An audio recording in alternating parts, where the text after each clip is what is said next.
बड़ी मुश्किल से उन्हें समझाया कि उन्हें कोई वहम हुआ है। जब अब्बा सो गए तो वह फिर सहन में आई, मगर वहां कोई नहीं था। उसे दुख हुआ कि वह बिना बताए चला गया। सुबह जब नफीसा नाश्ता बना रही थी तभी अब्बा की चिल्लाने की आवाज आई, मरियम इधर आओ बेटी, ये देखो आज फिर वैसे ही निशान है।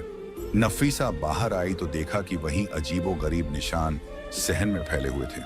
अब्बा घबराते हुए बोले, मरियम तुमने कहा था कि हवेली में नाग दिखा था, मगर अब तो ऐसा लगता है कि वह जिंदा है और हमारे गांव में घूम रहा है। अब्बा की आंखों में डर था, मगर नफीसा के चेहरे पर बस खामोशी थी। नफीसा और उसके अब्बा के दरमियान अजीबोगरीब बातें होने लगी थीं। अब्बा का यकीन था कि हवेली में जो नाग देखा गया था वह अभी भी जिंदा है और पूरे गांव में घूम रहा है। यह सुनकर नफीसा परेशान हो गई और कहने लगी, अब्बा वो सांप तो हवेली के मुलाजिमों ने मार दिया था। लेकिन अब्बा को उसकी बात पर यकीन नहीं हो रहा था।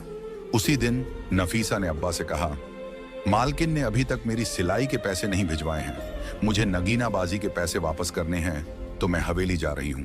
उसने सुहेल का खाना बनाकर रख दिया और पैदल ही हवेली की ओर चल पड़ी।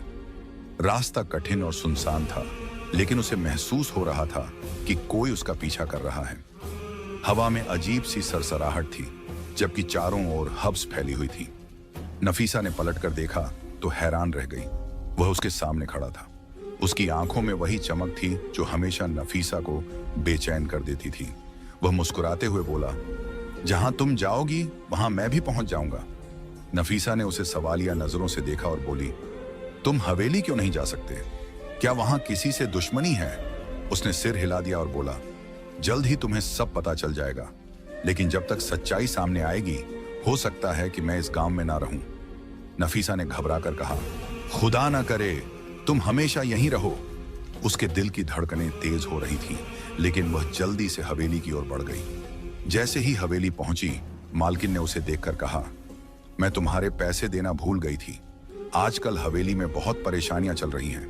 वह सिर पकड़कर बैठी थी और सकीना को आवाज दी, जाओ मेरे कमरे से पर्स उठा लाओ। सकीना ने नफीसा को गुस्से से देखा और जब नफीसा बाहर निकली तो पीछे से बोल पड़ी, तुझे अब भी सुकून नहीं? हवेली में इतनी परेशानियां हैं और तू अपने पैसे लेने आ गई। नफीसा ने तमतमाते हुए कहा, शर्म कैसी, मैं घर चलाने वाली हूं, हमारे घर में खाने के भी लाले पड़े हैं। सकीना फिर ताने देते हुए बोली, यहां तो मालकिन को अपने बेटे और शौहर की पड़ी हुई है, पूरा खानदान खतरे में है। मालकिन बार बार कहती रहती है कि जिसका डर था वही हुआ। 3 दिन से हवेली में किसी ने कुछ नहीं खाया। नफीसा